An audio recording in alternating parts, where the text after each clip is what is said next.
Hello, I'm Todd Johnson, and this is Earlylands in Conversation. As we promised when launching this podcast last month, a goal for us is to engage in conversations with a broad array of guests who are genuinely at the intersection of business, politics, and culture.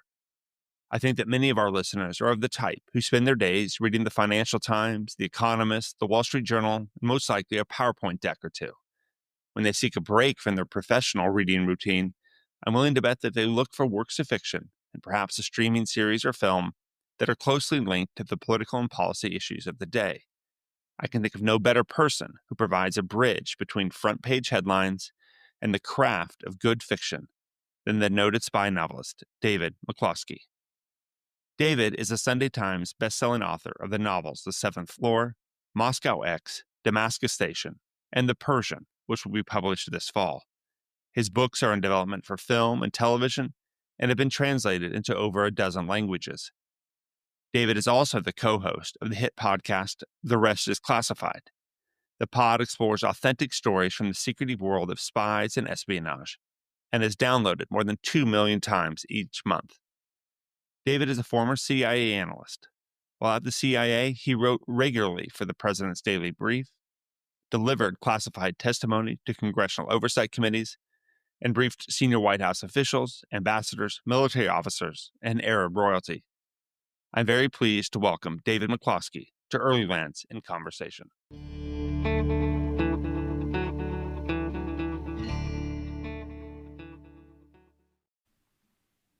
Well, David, thank you very much for joining us today.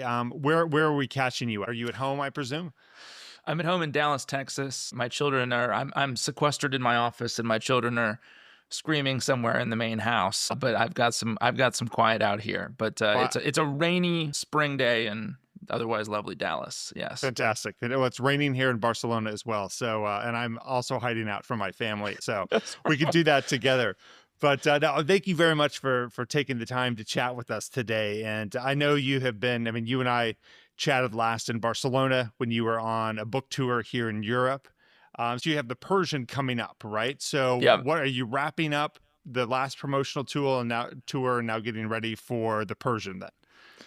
Yeah, so I guess it's a little different because the books have come out on like a sort of different schedule in Europe. So right. I was over when we last met. I was in Barcelona and in France promoting Moscow X, which is the second one.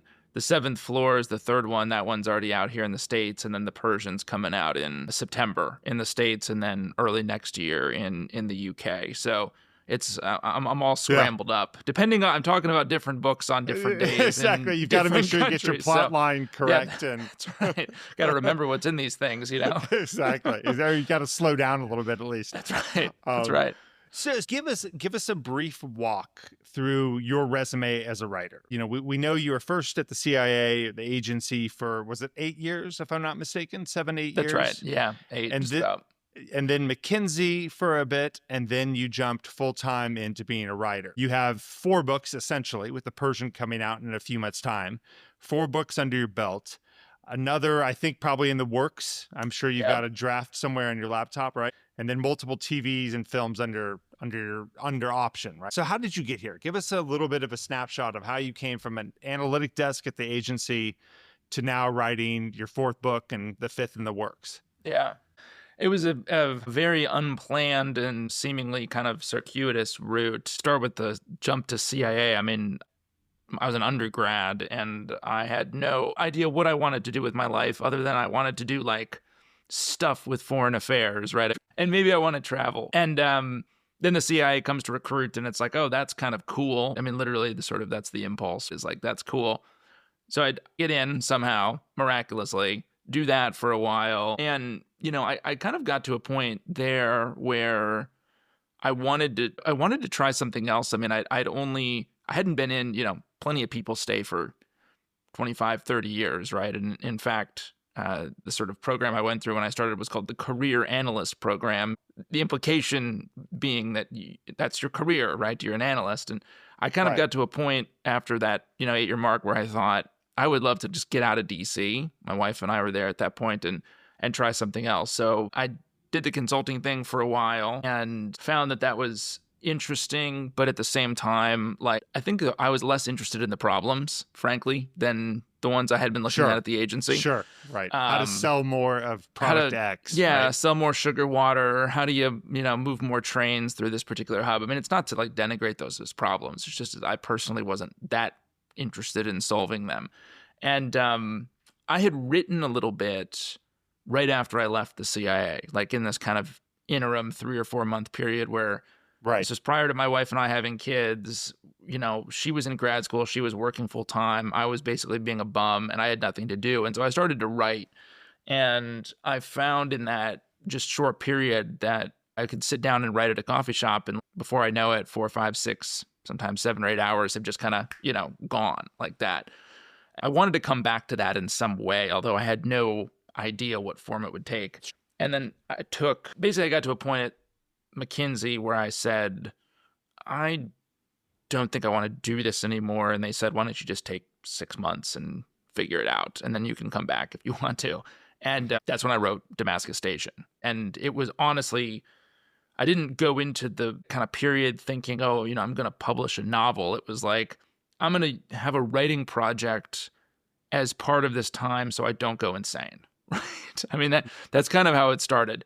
So, and then from there, it's just kind of been one step into the darkness after another of, okay, you write the book and then you get an agent and then you sell the book and then it does well enough that they want another one. And so then you're like faced with this point, the sort of fork in the road where it's like, am I going to go back and work 70 to 80 hours a week at McKinsey, or am I going to keep writing? And I've just kept writing. You say you put, a foot into the darkness, but I think you obviously were pretty confident how that foot would land. For those who don't know, there's a rigorous methodology behind CIA analytic writing. And it's just like Bond. It's like the Bond films. Oh, yeah, of course it is. Yeah, exactly. People often, the smell of cordite, where it's actually the smell of printer toner. Exactly. But so they have the opposite. Exactly. Yeah. The opposite. And they have the writing style it's a highly succinct, very impactful. It's meant to be read very quickly with the messages taken away very quickly. So a policymaker can read it for 2 minutes and they get the gist of what you're trying to say. And so, was David the novelist always battling to get out, when you were writing a 1 or 2 page intelligence report about what had happened overnight in Syria or wherever it may have been, were you always thinking, I wish this was a 20 or 30 page paper so I could actually really, really write like I want to? Flesh this out. Yeah. Really flesh this out. Was David the novelist always there and you knew it and always wanted to try it? Or was it really, you sat down at the coffee shop the first time and you're like, oh man, I actually can do this? Mm. Well, I was successful once at getting the phrase Hobbesian nightmare into a PDB, which I considered to be, at the time, sort of the ultimate literary flourish for a DI analyst, right? That's right. It was one of I guess at that point we were writing so much stuff for the Oval in those kind of early weeks that it just must have, the 8 layers of editorial review somehow did not water that down, and they let me keep that. So I considered that to be at a high. 3 a.m. in the morning, they let that one go through. They just let it go. I mean, so the reality, the answer to your question is no, actually. I had always been a good writer, mostly a writer of analytic stuff, right? Obviously at the CIA, and then before that in school. I had never really done any creative writing whatsoever. But I found in the kind of, I guess, the experimentation after I left that it was something I really enjoyed doing. And in many respects, I mean, I enjoy it more, I think, in general than the analytic stuff, although I still do enjoy doing that, right? And find that both types of writing help me to understand kind of what I think about something. And the way that pans out in analytic writing is if I want to understand what's going on with tariffs, right? I can't just, I have to like start writing stuff down versus if it's the book, if I need to hear the character's voice and understand how the story is going to go, I have to start writing it. And so, there's definitely some like similarities between both of them, but I kind of see the whole sort of pivot from the CIA type of writing to fiction as being like largely just an accident, because there's just not they are very different styles of writing, and I think very different parts of your brain that you kind of need to activate to do well at both of them. And now you're making me think when you talk about Hobbesian nightmare, I'm trying to think about some of the, agency writing is so particular. You can't ever say it's very likely that he or she will do something. It's only likely. It's But likely. then you can say shambolic or interlocutor. Was that, you were allowed to say shambolic? Shambolic and interlocutor were some of the more regularly used. But yeah, you can never say it was very likely this event will happen. And so it was a bit of pseudoscience, but it definitely teaches you. Sometimes when I would read our stuff, I would read a PDB article. It's so analytic and so dry and so sort of cut to the bone. I think policymakers also, that agitated them to no end occasionally, because they would read something and be like, what? Like, what grammatically correct and bone dry, right? Bone dry, yeah, exactly. Nothing to it. Got to spice this up. You're bringing all the memories back. So it sounds like it was there, though. I mean, the agency, as you know, there's many people there who want to be a novelist. I think there's lots of analysts who love their account, love the issue they work on, and they see a story there, right? Or they fall in love with the leader's story. Do you think that there is, a number of hidden sort of gems or novels that are roaming around the halls of the agency right now, waiting for somebody to, to take the dive, like you did? Or now that you've done it for 5, 6, 7 years, you've written 4 books, is it a lot harder than you thought it would be? It's definitely harder than I thought it would be. But I'm also sure that there's probably a whole bunch of really great stories that are either in people's heads or, in sort of a Word document somewhere that they've written up but haven't done anything with. And I'm also, there's a creative writing group at CIA called Invisible Ink, which I've only become aware of since leaving. I think I've heard of it. It was in the Wall Street Journal or New York Times or something like that. Yeah. Right? I did not know that. Maybe it didn't exist when we were there. I don't know. But it is the people there are primarily not writing spy novels. Maybe unsurprisingly for you and I, because they're just like, I don't want to be thinking about this anymore that I have to, So they're writing fantasy or romance or, sort of experimental poetry, that kind of thing. So I'm sure there's a lot of great stuff kind of floating around in there, because I do think even though the analytic cadre can sort of lean maybe a bit, I don't know, serious and kind of dry at times, I think there's a lot of highly creative, really intelligent people there. And I think, to write well, I stole this from somewhere, so I can't take credit, but I don't remember where it was from. To write well, you sort of have to be literate, which I think analysts are.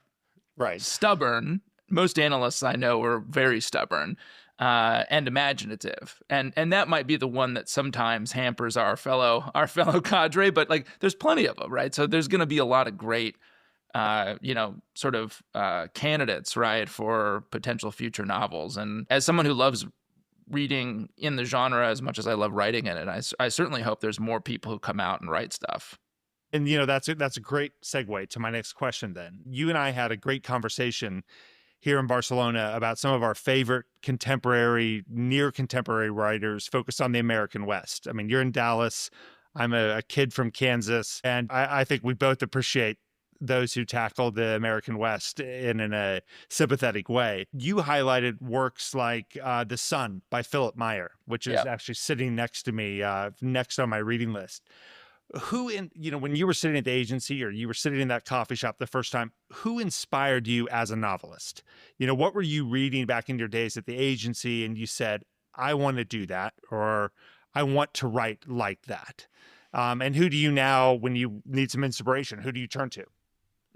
Yeah, Philip Myers, he's great because he's also, I've gotten to know him a little bit, and within a few minutes of meeting him, he'd actually pulled a knife on me at a bar in Fort Worth, and we're still friends. So I would recommend his books highly. So this answer will be a little scattershot because it's kind of changed. I think, who I've read at various points in kind of my writing journey has sort of changed. And frankly, when I was at the agency, so I grew up reading kind of spy fiction, international thrillers, in large part because my dad loved it. And I still have very distinct memories of him being one of those guys who, when the new Clancy book came out, he would go to the bookstore on the day of and he would get it and he would read it within the first, week or so, All right? 800 pages of All techno 800 thriller pages. magic. Yeah, exactly. The 30-page sort of like detour into the description of how a nuclear bomb works, where, Right. now as you go back as a writer, you're like, whose point of view am I in here? What's even happening? I've stumbled into a technical manual here for a few pages. So like that stuff, whether it was, Le Carré, whether it was Clancy, whether it was Ludlum, McCary, like, that kind of stuff was just like floating around the house when I was a kid. So I really loved it. When I joined the agency, my reading of that stuff really declined. And which I think is not uncommon for, again, it's that same impulse from the, sort of Invisible Ink people, where you're like, there's such a gap between the reality of, the CIA, the spy business, whatever, and all of that stuff, that it really, I think, for a while, and I think it doesn't have to be this way, but for me, I was kind of like, I'm not as interested in reading this, right? Exactly. It's like the latest Netflix show that my wife loves and says you should give it a shot. If this is about the agency or counterterrorism, Right. yeah, I'll take a hard pass on that. Right. No, exactly. So, it really declined. I was reading in my time in the agency, I was just reading a lot of nonfiction primarily, right? About the stuff I was working on or other parts of the world. Like that's kind of what I was mostly reading. And when I left, and I distinctly remember this, like it took me a little while to get back into it. And what happened was, when I was working at McKinsey and working all the time, and oftentimes, would be up looking at PowerPoint documents until the wee hours, I was finding I was having a really hard time falling asleep, because it would literally be like, close the laptop and try to go to bed. And so my dad had gotten into the Daniel Silva series, the Gabriel Allon series, and he just wouldn't shut up about it. And so finally I picked one of them up and discovered that it was like the perfect way to transition from working on a computer to falling asleep. That's not a knock on Silva's writing. It's actually the opposite, because it's like something you can get into where he has crafted these sort of addictive, propulsive plots that allow you to just kind of pull you in. So I could kind of like cleanse for 30 minutes and get into those stories. So I kind of got back into the genre through those, binged those, got back to reading a lot of the older stuff that I had really enjoyed. And, one critical author who I discovered later was Jason Matthews, who wrote the Red Sparrow trilogy and who's also a CIA former. And when I read those books, I thought it was the first time that I had read something in the genre that walked some line between being authentic and also being really fun and propulsive. Because I think, as we both know from our work at the agency, like if you tried to really write a book that was totally authentic, either to the analysis, God help you, or frankly, to just, running an operation, like running a human operation, like if you did that authentically, it would be very boring for the most part. And so you've got to walk this line. And I thought Matthews did that beautifully. And for me, something did kind of click there. And I thought, there might be a way to write something that kind of does both of those things at once. Because I found it to be very fascinating to think about writing like a CIA case officer as the protagonist of a story, and to actually just try to make the character a real CIA case officer and not kind of a superhero spy. Yeah. I feel like you, more than probably any writer, have found the secret sauce. I'm thinking of Damascus Station here. It's a brilliant book. The plot, the characters are fantastic, and it rings true to somebody who comes from an intelligence background. When you're writing and you know that there's going to be someone like me or others from the intelligence community, but also the guy in the airport who's got a 10-hour flight to Europe, and he wants just a really good book that has, pacing, but it's also not just gunshots and such. What's your recipe in your mind about walking the line between authenticity, but also keeping a reader engaged who may not know much about the agency, but, knows it's not all about James Bond's? Well, and I think the reality, the way I think about the kind of relationship between setting and plot and character, I think ends up being really key here, because in my view, character comes out of setting and plot comes out of character. And so if you start with, let's take the Damascus Station kind of plot as an example. If you start with, okay, I want to do something that's set in the Syrian civil war, and I want to look at the CIA, I want to look at the station in Damascus and its kind of relationship with maybe a couple of its assets in Syria, and the sort of back and forth between that and the Syrians trying to sort of watch them or prevent somebody from being recruited or whatnot. Well, all of a sudden right there, I mean, that's kind of a general setting, right? It's certainly not a plot, but from it emerges some ideas for characters. And if one of those characters happens to be, well, he's, the case officer, one of the case officers in the station or the chief of station, then all of a sudden it's like, from my experience working with those kinds of people at the agency, I can start to come up with some ideas for what they're like, what they care about, all of that, what sort of dilemmas they might face as people, what kind of, familial pressures they might have or tensions. I can come up with ideas for how the sort of, professional stuff they're up to boomerangs into the personal stuff. And from there, you're kind of rolling on some plot ideas. And I'll say that, if you start from the standpoint of the character, you end up, I think, getting a little bit closer in the end to something that feels more authentic, because you grounded it in a real sort of person. And that could be a Syrian palace official. That could be, again, the CIA case officer in the station. Now, as you kind of go forward in the writing, though, in every book, I've realized there's points where if I wrote this exactly how it sort of goes bureaucratically in the agency, or it's actually going to diminish the power of the story. And there are points where I have to break the rules. What I generally try to do is to acknowledge in some way to the reader that I understand I'm breaking the rules, to kind of keep that foundation of authenticity going. And hopefully by the point in the story where you're really having to sort of potentially stretch the bounds of credulity, you've built up enough of a foundation of trust with the reader that they don't even know it's happening. And they're not looking to punch holes at that point. They're bought into the story. They're bought into the characters. Right. And so they're not looking to punch holes in the idea. So when you are plotting out, say, Damascus Station or Moscow X, are you a good analyst that has a gigantic flow chart on the wall that says on page, 412, this will happen and these two will meet? Or is it much more organic in terms of you have the idea, kind of the nugget of the plot that you just described, and it flows from there? Yeah, I have to tell you on this one, I'm a terrible analyst. And I think that my team chief, were they to look at the current version of my process, would be like, did we train this guy?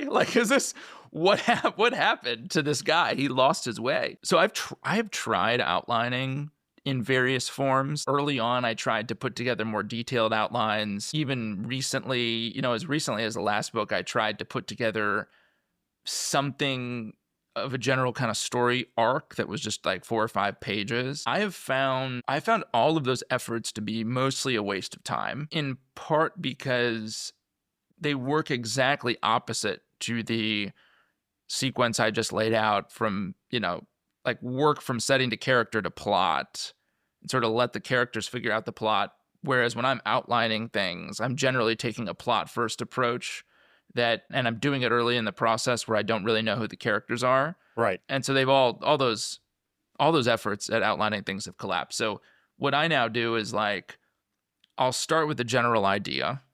I'll start with the general idea for a few characters and the most basic concept for what the central dilemma of the story is and where the tension is. And then I'll start to write, and I will write for a little while. And then I'll get to a point where I think, okay, I can see a little bit further into the story, and I'll kind of sketch out what some of those beats are in a notebook, typically longhand. And I'll go back and I might add in some of those beats. I typically don't try to edit too much or rewrite. And I just kind of am writing. I don't think I have any sense. I'm probably operating right now where I have a sense of what I'll write for the next 3 or 4 days. Okay. And that's it. That's as far as I can sort of see into the darkness. And what I tell myself, and I might just be convincing myself of this to cover up for my terrible inefficiencies as a writer, is that if I'm surprised, then the reader is more likely to be surprised. Damascus Station, you obviously covering the Syria account at the agency. You knew it inside and out, and you can tell that in the book. You know how the palace operates. It's clearly deeply authentic. And so, how do you approach research for a book like Moscow X that wasn't directly drawn from your history as an analyst? There's the huge volume of secondary literature that exists on Russia and the security services. Was that enough, or did you find yourself then needing to tap into contacts, former agency officers to provide the reality of the situation? How do you do that when you're not talking Syria? Yeah, it's very much what you mentioned, it like finding people who have the answers or have a perspective on, or frankly, who are exactly the sort of person who's like an archetype for a character. And if I just talk to them about their experience, I can, have some sense of where they're coming from, what they sound like when they talk, what they care about, right? That book was easily the hardest one of the four I've written so far, because the second book always tends to be hard no matter what it's about, because you've written one and you kind of throw everything into that. And then the second one, you're like, well, what do I do now? And you might be operating on a deadline and all, there's all these kinds of things that make it harder. But this one was also hard because I was straying from what I knew at the agency into something I didn't know quite as well. And I just tried to find as many people who knew it, who would talk to me and would have conversations about Russia, would have conversations about what it's like to work against Russians, would have conversations with me. Frankly, I found a lot of Russians who would just talk to me about, okay, well, did you live in St. Petersburg? Great. Like, what's the traffic like? What do people wear? What does it smell like? What do people eat? That just basic stuff to build a lot of the details of the book, because, I've generally found, like, as an analyst, reading stuff about sort of Russian foreign and security policy is really, really, really interesting and helpful for putting together assessments, but it's actually not that helpful for writing novels. And you need a lot of information that's not going to be readily found in books. And if you find it on the internet, chances are it's not right. And so you have to find people who have had that experience or kind of come out of that background and talk to them. And so it's this kind of iterative process of like, I think the story will kind of look like this. I start writing some scenes. I have more questions. I go back to those people. I ask the questions. That sort of informs more features of the character, of the plot. I push forward into the story. I have more questions. So it's this kind of like back and forth. I've been fortunate enough to have a group of people who are, willing to talk to me on occasion about the books. And that was absolutely invaluable, in particular for Moscow X. And once you have the nugget of an idea, I'm going to write a book about Russia, I'm going to write a book about Iran.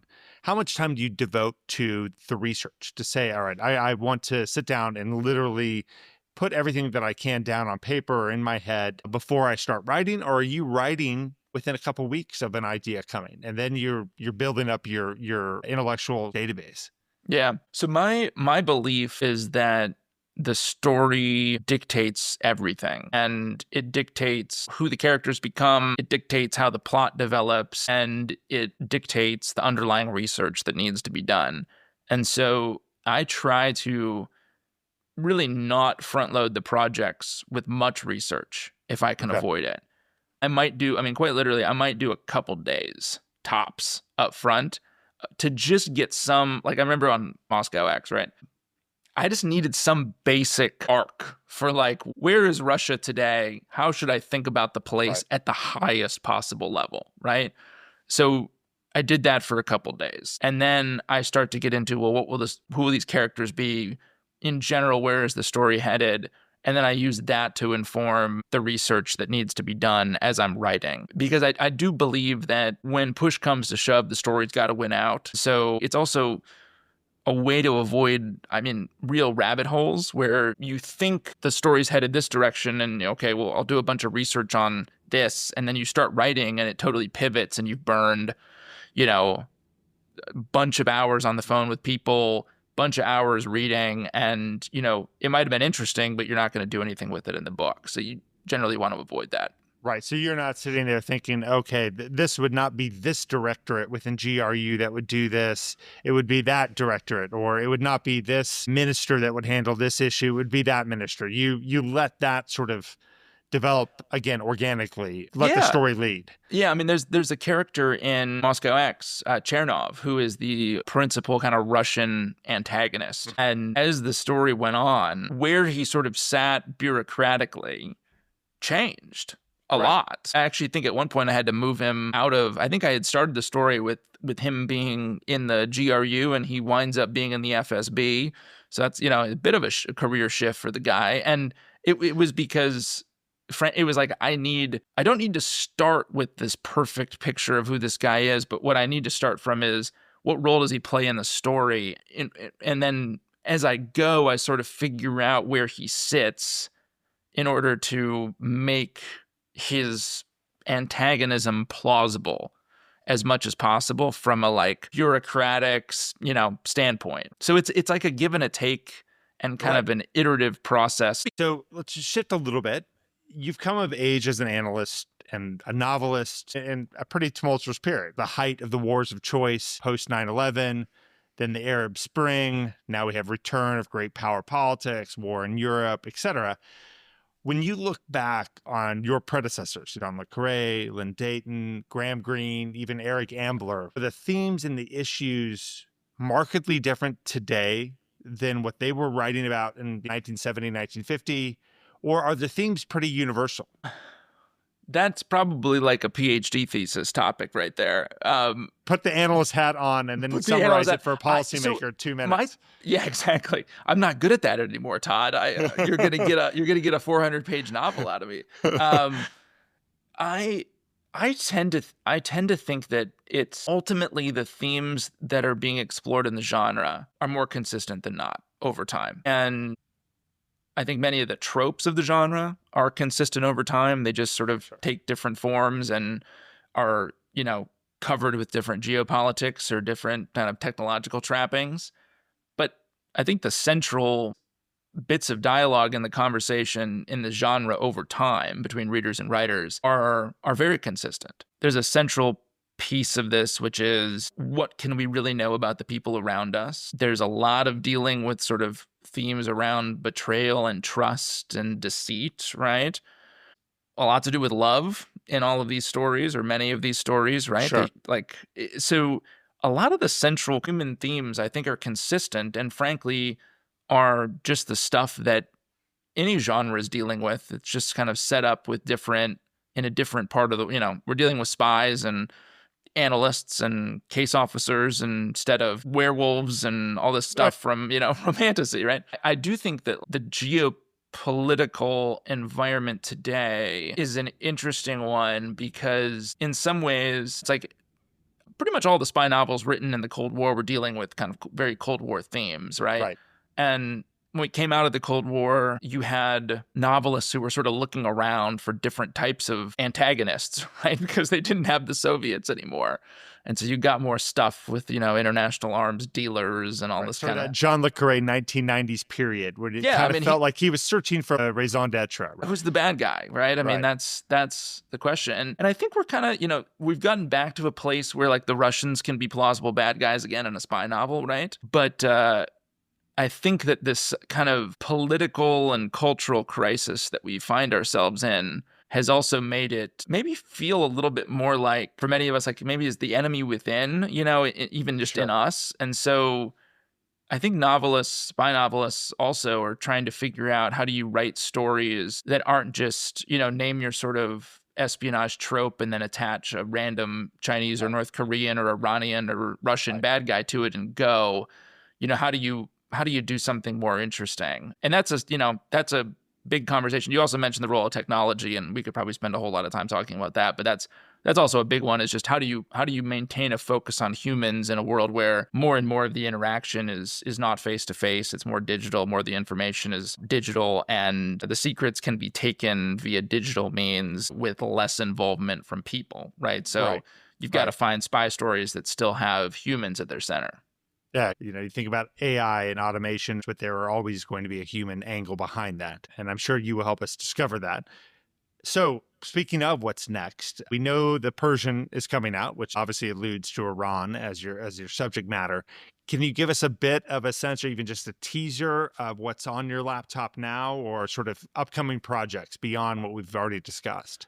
Yeah. So the fifth book, which I'm working on now and is untitled. I mean, I have a working title, but I have a terrible track record of the working titles becoming the actual title. So I won't share that. But it is a story primarily set between Washington and London. And I tried to figure out how I could set up a situation where we're sort of at loggerheads with the Brits from an intel standpoint. Was there a way to get there plausibly, and what would the people be like who are sort of in the mix of that story? It is very early, and I do not know. I'm about maybe halfway through the first draft right now. So I have no idea where it's going to end, which I told my agent that the other day on the phone, and she was like, "Please don't tell me that anymore." She was like, "You'll figure it out, but I don't want you to don't be telling me that." So I'll need to figure out where it goes. But I'm excited with how it's coming together, and I think it's kind of playing around with the modern day kind of special relationship, and also what does it look like when spy agencies get infected by politics, which I think we're seeing sort of some storm clouds on that front appearing. So what does that look like? Well, I look forward to it. I'm sure we all do. Final question, and this is an extension off of the earlier discussion about who's influenced you as a writer. What is the one novel that our listeners may not have heard of, but you feel is a brilliant book that has influenced you, needs more attention, something you may go back to for inspiration? What is something we don't know about, but we should all have on our nightstand? My answer would be Tears of Autumn by Charles McCary, which is a literary American spy novel that has a very sort of interesting kind of counterfactual around the Kennedy assassination, and is also just a beautifully written story about kind of love and revenge and deceit. And I just thought it was absolutely brilliant. And I don't know quite why, but I think McCary, who I would count as like one of the top 5 espionage novelists of all time, is really not that well known, particularly not outside of the States. So Tears of Autumn by Charles McCary, that would be my answer. That's great. Well, it will rest underneath the sun by Philip Meyer, and I'll get to it hopefully by the end of summer. Well, David, thank you so much for taking the time to talk to us today. We've covered everything from grammar and analytic writing to things that should be in our nightstand and all points in between. So thank you very much for taking the time, and I hope we can have you back on the podcast sometime soon. Yeah, we'd love to. Todd, thanks for having me. This was great fun.